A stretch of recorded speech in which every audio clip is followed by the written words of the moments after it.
Hello students, my self Kundan Sahu, lecturer in mechanical department. मैं आज आपको यूनिट 1 स्टीम पावर प्लांट का लास्ट टॉपिक का वीडियो लेके आया हूँ। तो इस वीडियो को आप शुरुआत से लेके लास्ट तक अच्छे से देखिए और कोई डाउट हो तो मुझे पूछिएगा।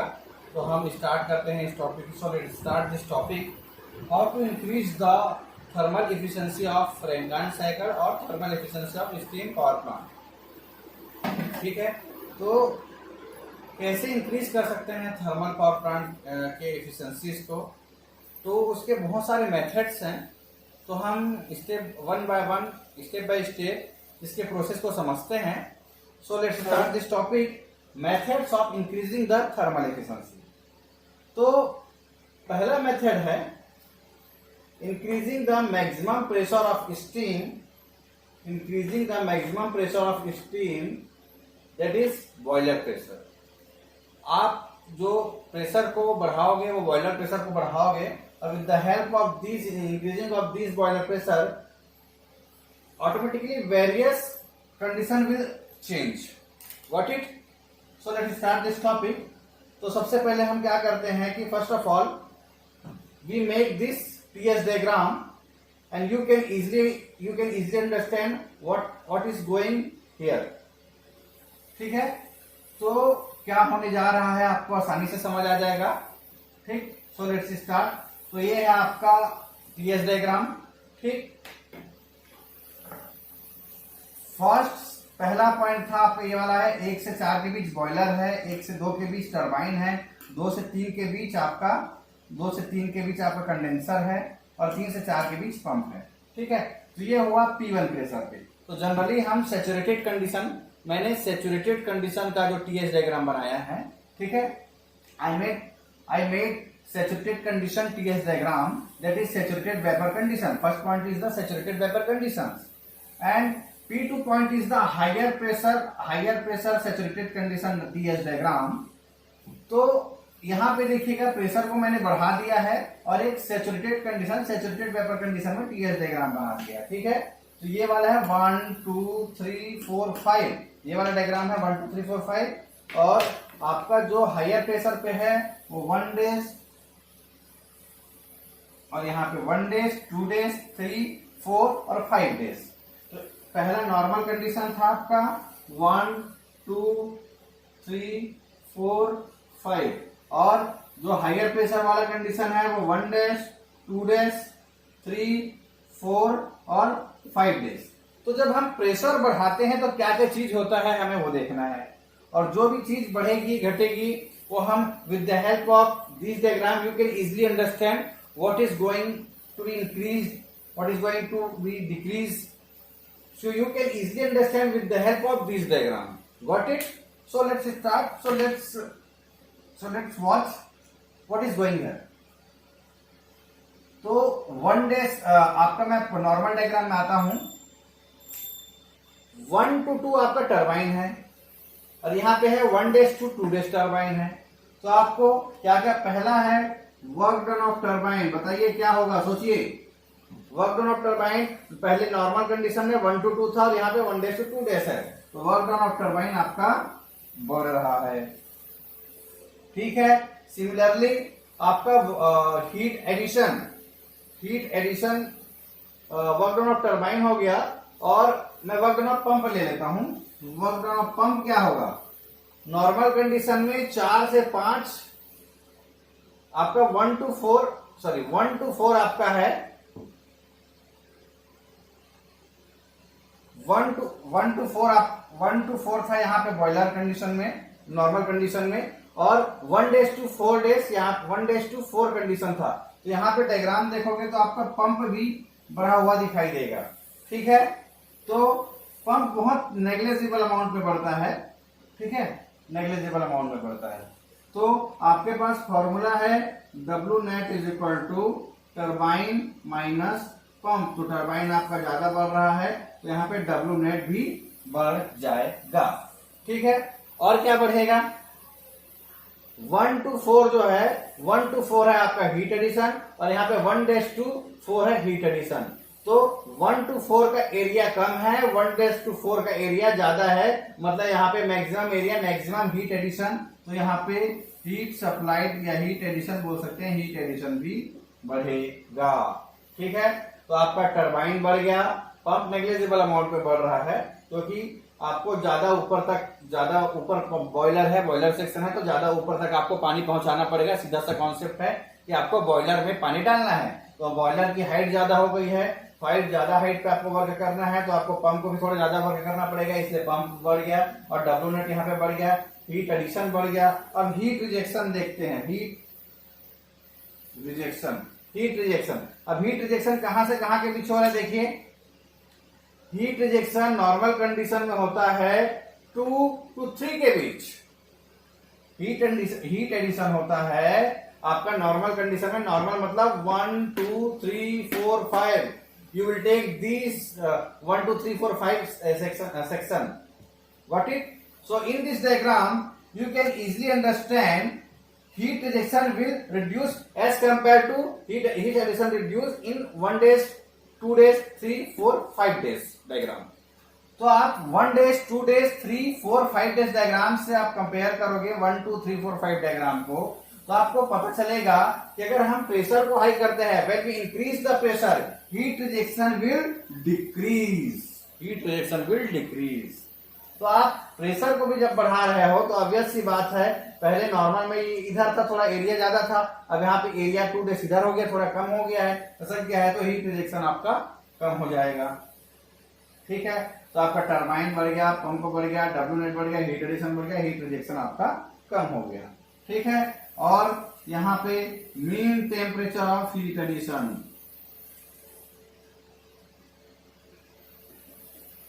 Mean temperature of heat addition क्या होता है, जो बॉयलर का एंट्री पॉइंट है और बॉयलर का एग्जिट पॉइंट है, उन दोनों का जो एवरेज टेम्परेचर है पुराने कंडीशन में कितना था और नए कंडीशन में कितना है। तो आपको पुराने कंडीशन में क्या करोगे, 1 to 4, तो ऑब्वियस सी बात है 1 का टेम्परेचर कम होगा क्योंकि लोअर है, टेम्परेचर नीचे साइड है और ये ज्यादा है, तो 1 to 4 और यहाँ पे 1 days to 4, तो किसका mean temperature of heat addition ज्यादा होगा। सोचिए, ऑब्वियस सी बात है कि नए वाले डायग्राम का मीन्स हायर प्रेशर वाले का हमारा heat addition mean temperature of heat addition ज्यादा होगा, क्योंकि ये 1 days टेम्परेचर ज्यादा मिल रहा है, यहाँ पे 1 टेम्परेचर कम मिल रहा है, तो mean temperature of heat addition भी आपका बढ़ेगा। और mean temperature of heat rejection क्या होगा, यहाँ पे mean temperature heat rejection 2 days to 3 और 2 to 3, यही है हीट रिजेक्शन एरिया, लेकिन ये टेम्परेचर के कांस्टेंट है, तो ये कांस्टेंट रहेगा। ठीक है, अब क्या होगा और क्या बढ़ेगा, आपका टरबाइन वर्क हो गया, रिजेक्शन हो गया, पंप हो गया, हीट एडिशन हो गया, mean temperature of heat addition हो गया, mean temperature of heat rejection हो गया। एक और वैल्यू रहती है ड्रेनेज फ्रैक्शन की, ये ड्रेनेज फ्रैक्शन की। ठीक है, तो नए डायग्राम में ड्रेनेज फ्रैक्शन, नए डायग्राम में मीन्स डैश वाला बोल रहा हूं मैं, तो नए डायग्राम में आपका ड्रेनेज फ्रैक्शन आपका कम होगा, ड्रेनेज फ्रैक्शन आपका कम होगा। ठीक है, तो जब अब आपका मेन एक चीज बढ़ गया, जो हम मेन जिसके लिए हम ये डायग्राम बना रहे हैं वो है आपका एफिशिएंसी। एफिशिएंसी का फॉर्मूला क्या होता है आपका, W net upon heat addition. ठीक है, तो W net upon heat addition, आपका यहाँ पे डब्ल्यू नेट बढ़ रहा है और हीट एडिशन भी बढ़ रहा है। ठीक, तो आपका एफिशिएंसी तो इतना तो पता है कि with the help of this condition you can easily understand, so this efficiency will increase. इतना तो आप जानते हो क्योंकि मैंने पहला पॉइंट दे दिया है कि मैक्सिमम प्रेशर को बढ़ाना है। So you can easily understand with the help of this maximum pressure of steams, this efficiency will increase, absolutely increase. ठीक है, तो लेकिन यहाँ पे हमारा W नेट भी बढ़ रहा है और यहाँ पे आपका हीट एडिशन भी बढ़ रहा है, तो W नेट आपका ज्यादा बढ़ता है थोड़ा as compare to heat addition, तो यहाँ पे आपकी एफिशिएंसी बढ़ जाती है। ठीक है, ये तो एक मैथमेटिकली हो गया। ठीक है, और इसको मैं थोड़ा सा मैं कॉन्सेप्चुअल समझना चाहूं तो कैसे समझूंगा मैं, कि आपका mean temperature of heat addition आपका बढ़ रहा है, mean temperature average heat addition बढ़ रहा है, एवरेज हीट एडिशन बढ़ रहा है, मतलब हीट जितना सप्लाई होना चाहिए बॉयलर में ज्यादा सप्लाई हो रहा है, वाटर तो उतना, तो ज्यादा सप्लाई हीट होगा तो ज्यादा इनपुट मिलेगा, ज्यादा इनपुट मिलेगा तो ज्यादा स्टीम जनरेशन होगा, और ज्यादा स्टीम जनरेशन होगा तो आपका ज्यादा एफिशिएंसी प्राप्त होगी। तो ये यहां से आपका एफिशिएंसी भी बढ़ेगा।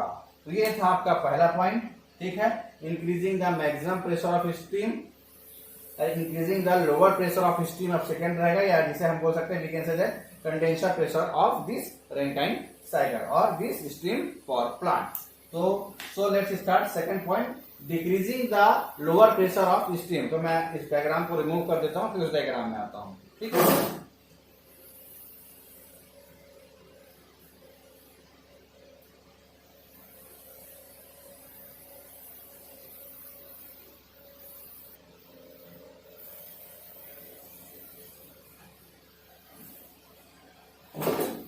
अब सेकेंड पॉइंट है decreasing the minimum pressure of steam, that is condenser pressure, ठीक है। तो हम देखते हैं इस पॉइंट में क्या क्या होता है, ठीक है। तो आपका पहला कंडीशन था आपका कि 1 2 3 4 5, और सेकेंड कंडीशन है when we decrease this condenser pressure, when 1 2 days 3 days 4 days and last one is 5. Okay, so what is the main component, this not component, it's the main value, what value will change according to this 1 2 days 3 days 4 days 5, this as compared to this 1 2 3 4 5, ठीक है। तो हम देखते हैं, तो पहला देखते हैं। So let's go to this section 1 2 2 और 2 days। So you can see that in this section 1 to 2 days, you can easily understand this turbine work will increase this 1 to 2 days। आप आसानी से देख सकते हो कि पहले कितना था टर्बाइन वर्क 1 से 2 था, अभी कितना हो रहा है आपका 1 से 2 days हो रहा है। तो यहाँ पे क्या हो रहा है आपका टर्बाइन वर्क बढ़ गया, ठीक है। सिमिलरली क्या होगा, पंप वर्क कितना था 3 to 4 था, अभी कितना हो रहा है 3 to 4 days हो रहा है उसका, और पहले 3 to 4 था, अभी 3 to 4 days हो रहा है। तो पंप वर्क भी आपका बढ़ रहा है, ठीक है। हीट एडिशन पहले कितना था 1 to 4 था, अब कितना है 1 to 4 days है, तो हीट एडिशन भी आपका बढ़ रहा है, ठीक है। हीट रिजेक्शन कितना था 2 to 3 था, हीट रिजेक्शन आपका 2 to 3 था, यहाँ पे 2 days to 3 है, तो पूरा ही डाउन हो गया है, हीट रिजेक्शन डाउन हो गया, तो हीट रिजेक्शन हमारा डाउन हो रहा है यहाँ पे, ठीक है। और क्या बोल सकते हैं, आपका टरबाइन हो गया, पंप हो गया, और नेट वर्क डन आपका बढ़ेगा। क्यों बढ़ेगा, क्योंकि पंप वर्क बहुत कम होता है, पंप वर्क बहुत स्मॉल वैल्यू होती है, ठीक है, इसलिए ये नेट वर्क डन बढ़ेगा। टरबाइन वर्क आपका ज्यादा बढ़ रहा है, इसलिए नेट वर्क डन आपका बढ़ेगा, ठीक है। तो नेट वर्क डन हो गया, टरबाइन वर्क बढ़ रहा है, पंप वर्क बढ़ रहा है, हीट एडिशन बढ़ रहा है, हीट रिजेक्शन कम हो रहा है। और एफिशिएंसी का फॉर्मूला होता है आपके पास W net upon heat addition. तो टरबाइन वर्क आपका ज्यादा बढ़ रहा है as compare to heat addition, तो यहाँ पे एफिशिएंसी आपका बढ़ा हुआ प्राप्त होगा आपको, ठीक है। तो आपको समझ आ गया होगा कि एफिशिएंसी कैसे बढ़ रही है यहाँ पे, ठीक। W नेट ज्यादा बढ़ रहा है as compare to heat addition में, क्योंकि देखिएगा टरबाइन वर्क की मेन आपका इंक्रीज हो रहा है। टरबाइन वर्क आपका जब बढ़ गया तो ऑटोमेटिकली आप जान सकते हैं, you can easily understand this efficiency will absolutely increase. Okay, got it. And what's the value of x? So x के साथ क्या होगा, x कम नहीं होगा, तो हम देखते हैं कंडीशन x के साथ क्या होगा।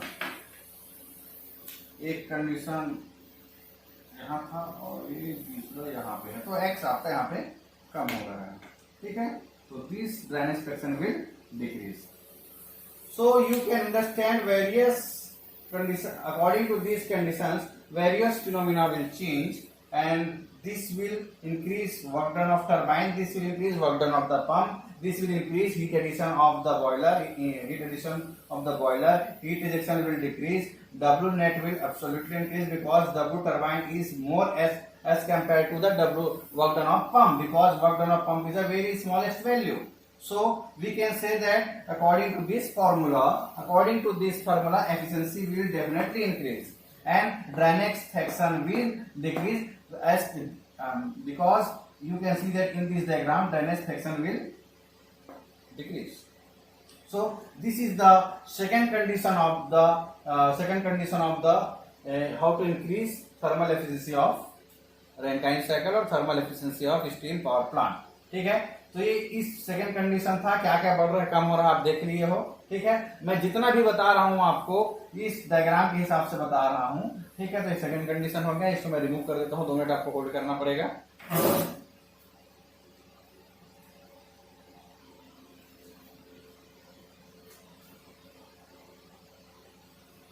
अब थर्ड कंडीशन है आपका सुपर हीटिंग कंडीशन। ठीक है, तो पहला हमारा जो ये था, पहला सेक्शन था 1 2 3 4 5 and second question will 1 dash 2 dash 3 dash not 3 dash 3 4 5. So we will compare these two sections, and according to these two sections what phenomena will change. So let's watch this. तो पहला था आपका 1 से 2 और 1:2। तो 1 to 2 turbine work और 1:2 भी turbine work. और क्या हो रहा है इस कंडीशन में, यहाँ पे आपका सुपर हीटिंग हो रहा है।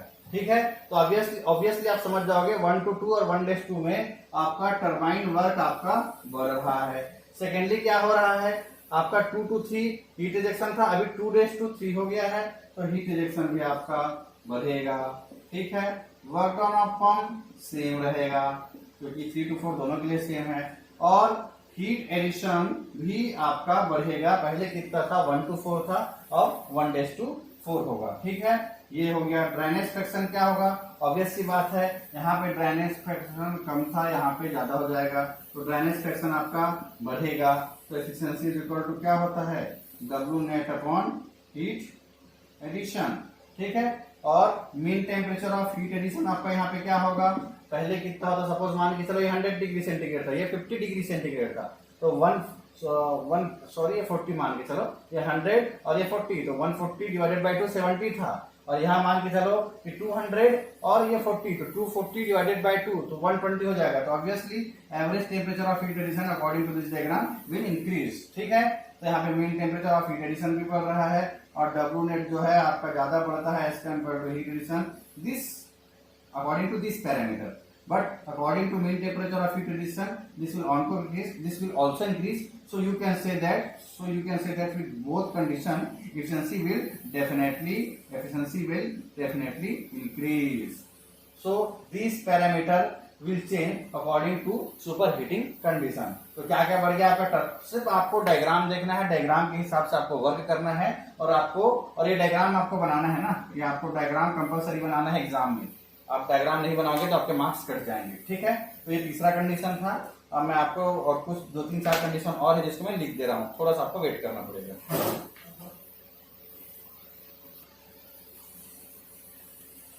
तो 2-3 मेथड्स और हैं जिसको हम शॉर्ट में समझते हैं, इसको मैं डिटेल में नहीं बताऊंगा क्योंकि बहुत सारे पॉइंट्स और बता चुका हूँ। ठीक है, तो आपका पहला था कि आप कंडेंसर प्रेशर को कम कर दोगे, सेकेंड बॉयलर प्रेशर को बढ़ा दोगे, तीसरा था सुपर हीटिंग था, चौथा था रीहीटिंग में आपको डिटेल में बता चुका हूँ, TH डायग्राम, HS डायग्राम, उसका ब्लॉक डायग्राम भी।